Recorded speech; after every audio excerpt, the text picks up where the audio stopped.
Hello and welcome to this episode of The North. I'm your host, Taylor Van Fleet. Well, a lot happened during Week 12 for the NFC North as there were two big divisional matchups, with the Lions hosting the Bears on Thanksgiving Day, and the Green Bay Packers traveled to US Bank Stadium to face the Vikings on Sunday night, trying to keep their playoff hopes alive. My Chicago Bears went into Detroit coming off a huge win against Minnesota just 5 days earlier. The Bears made a big statement in the NFC North with that one, and I was in attendance, and let me tell you, the Bears are back. But they had a bit of a challenge heading into their second game against the Lions this season, with a short week to prepare and starting QB Mitchell Trubisky out with that right shoulder injury. Let's head to Detroit to see how the Bears did with backup quarterback Chase Daniel. Not much going on offensively until the second quarter when the Lions make their way down to the red zone. LeGarrette Blount looks like he'll be stopped, but somehow finds a way into the end zone for the touchdown. At the end of the half, Bears down 7-3 when Chase Daniel fires his pass right on the money to Taquan Mizell. Touchdown, Chicago. And the Lions try to make something happen before halftime, but come on, Matt, you know that Chicago defense isn't going for that. Late in the third now, Bears up 9-7 when LeGarrette Blount again somehow finds a way into the end zone. Scored 13-9 now. Chase Daniel finds running back Tariq Cohen open for the receiving touchdown. Bears finally starting to get some offense going. Tied at 16 in the fourth when Eddie Jackson says, "Nope, I'll take that, thank you," and takes it all the way down for the pick six. He went on to win NFC Defensive Player of the Week.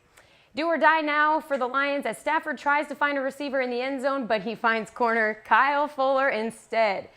And that's going to seal the deal as the Bears win their fifth straight game and improve to 8-3 on the season. Oh, and their touchdown celebrations are on point this year, I must say.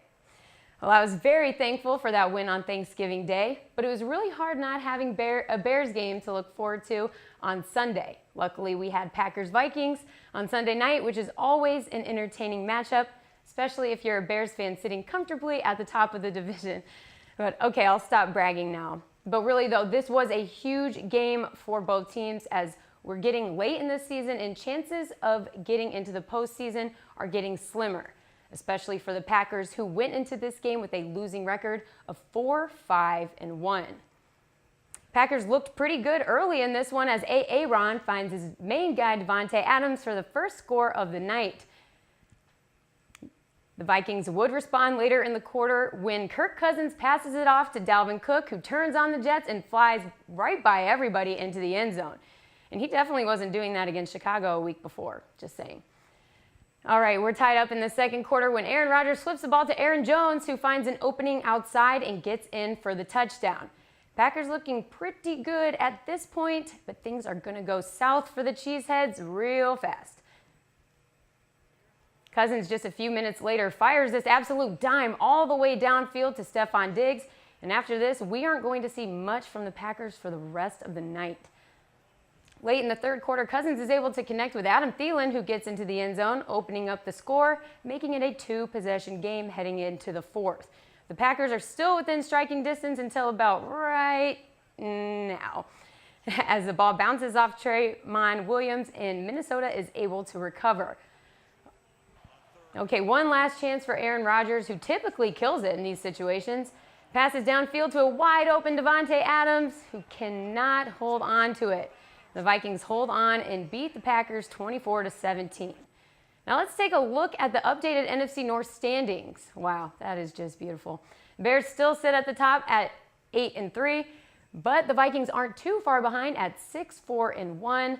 Green Bay's loss really hurt them this week. Vegas is now giving them just a 3% chance of making the playoffs, as they would now have to win out to give them any shot at a Super Bowl run. Not looking too good. And the Lions, I think it's safe to count them out as well. And Week 12 was an exciting one for the NFC North. In Week 13, we'll see the Bears head up to New York to face the Giants. The Lions will take on the LA Rams. Yikes. The Packers will host the Cardinals, and the Vikings will play at New England against the Patriots. That one should be fun. And that's all I have for you on this edition of The North. Be sure to come back next week to see if the Bears can win their sixth straight game. Oh, but before I leave, I have to show you. Classic bonding moment between Bears and Vikings fans from last week in Soldier Field. I